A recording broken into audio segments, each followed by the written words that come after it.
Today, we're diving into the psychological secrets of night owls. We're going to explore what's really going on behind the scenes, what it says about creativity, focus, and yeah, the hidden workings of our own inner clocks. So, let me ask you this. Do you ever feel like your brain just kicks into high gear, sparking with all these creative ideas right when everyone else is going to bed? If that sounds like you, well, I'm here to tell you that feeling is very real, and it is absolutely not a coincidence. You know, for so long, society has kind of looked at staying up late as just a bad habit, something that shows a lack of discipline, right? We've all heard it a million times, the early bird gets the worm. But what if that's not the whole story? What if there's more to it? All right, let's start right there by taking a closer look at this whole idea. We're going to unpack a common stereotype, something we're calling the night owl myth. Okay, just look at this contrast. It's pretty stark. On one side, you have society's view. It's a bad habit, it's a lack of discipline, basically, it's your fault. But then look at psychology's view. It's not a habit at all. It's a rare cognitive rhythm, a biological trait. That simple shift in thinking takes us from blame straight into biology. So that brings us to the big question. If it's not a bad habit, then what is it? Well, the answer has way less to do with your choices and everything to do with your brain's inner clock. Turns out, it's not about habit, it's biology. Yeah, the scientific term for this is circadian typology. And here's the key thing to get. It has nothing to do with willpower. It's just your body's natural internal wiring that decides when you feel awake and alert versus when you feel tired. So whether you're an early bird, a lark, or a night owl, it's literally hardwired into you. But okay, that kind of raises another question, doesn't it? If this is all biological, why does the night owl brain seem to come alive after dark?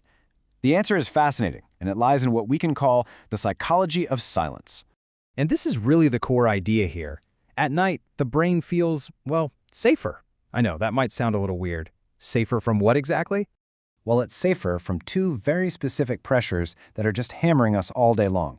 First, there are social demands. You know, that constant pressure to be on, always responding, interacting, performing for other people. And second, it's safer from something researchers have dubbed mental noise. So what is mental noise? Think of it as that nonstop flood of information.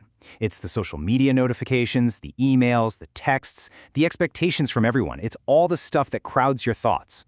But at night, all of that finally just fades away. And it leaves this beautiful, clean, quiet space for your brain to actually think. So, what happens in that quiet space?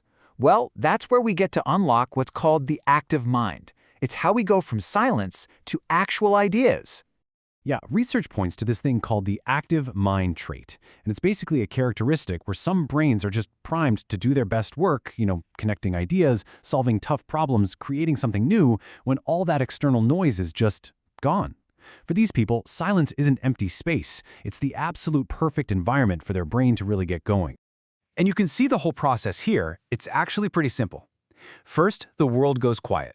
Then, that mental noise we talked about finally fades out. And in that newfound quiet, the active mind can really kick in and engage, letting you explore ideas without constant interruption. So what does all of this mean for you? Well, it's all about embracing your own natural rhythm. It's a completely new perspective on what it means to be productive and creative. And I think this quote just says it all perfectly. Being a night owl isn't a flaw. It's a rare cognitive rhythm that thrives in silence. Realizing this isn't about making excuses. It's an explanation, and it's one that can empower you to start working with your biology instead of constantly fighting against it. And that really leaves us with one last big question to think about. If all this incredible creativity really does thrive in silence, then what is our loud, rigid 9-to-5 world accidentally silencing? What kind of brilliant ideas and solutions are we missing out on?